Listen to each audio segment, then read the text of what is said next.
वबरकातुहू। सबसे पहले मैं उमर सर को थैंक यू बोलना चाहूँगी क्योंकि उन्होंने ही मुझे इस कंपटीशन के लिए मोटिवेट किया है। So thank you Umar sir.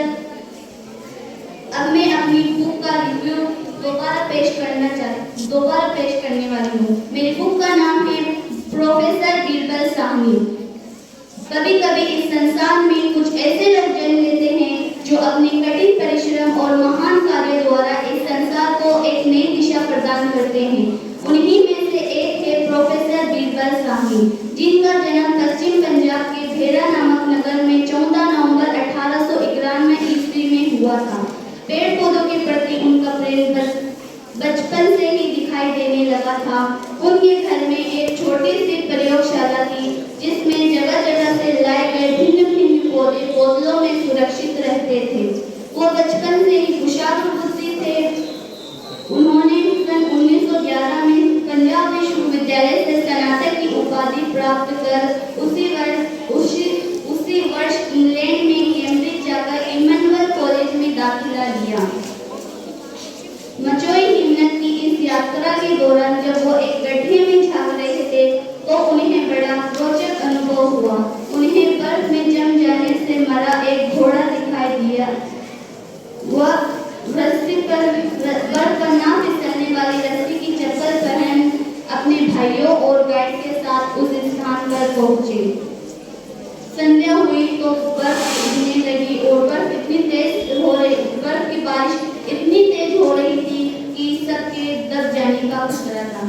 उनकी ऐसी यात्राओं का सिलसिला बराबर चलता रहा। जब वो एक बार अपनी पत्नी के साथ सफर कर रहे थे तो उन्होंने ऊंचे स्थान पर डेरा डाला। संध्या में फिर से वही बर्फ गिरने लगी। उन्होंने कूलियों को सुरक्षित स्थान पर भेज दिया। सुबह उन्हें तब खुशी हुई जब उन्हें बचाव दल को आते हुए देखा।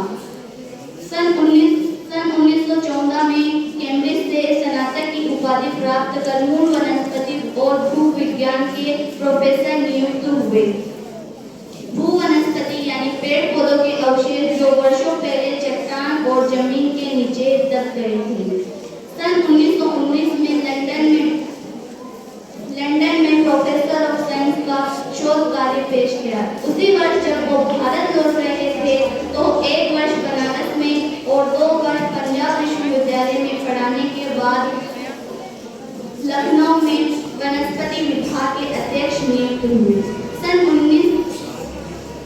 1947 को जब भारत आजाद हुआ था, तत्कालीन शिक्षा मंत्री मौलाना अब्दुल कलाम आजाद ने उन्हें सचिव पद के लिए आमंत्रित किया, लेकिन उन्होंने इस पद को अस्वीकार कर दिया।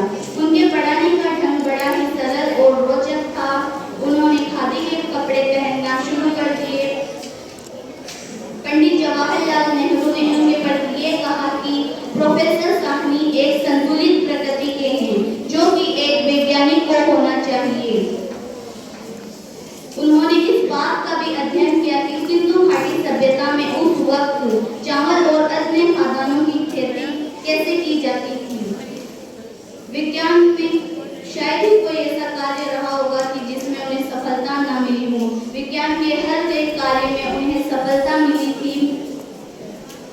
भारतीय विज्ञान की सेवा जितनी उन्होंने की है शायद ही कम व्यक्ति ने की होगी। भारत को ऐसे ही महान व्यक्तियों की जरूरत है जो वो नई पीढ़ी के वैज्ञानिकों के लिए प्रेरणा है।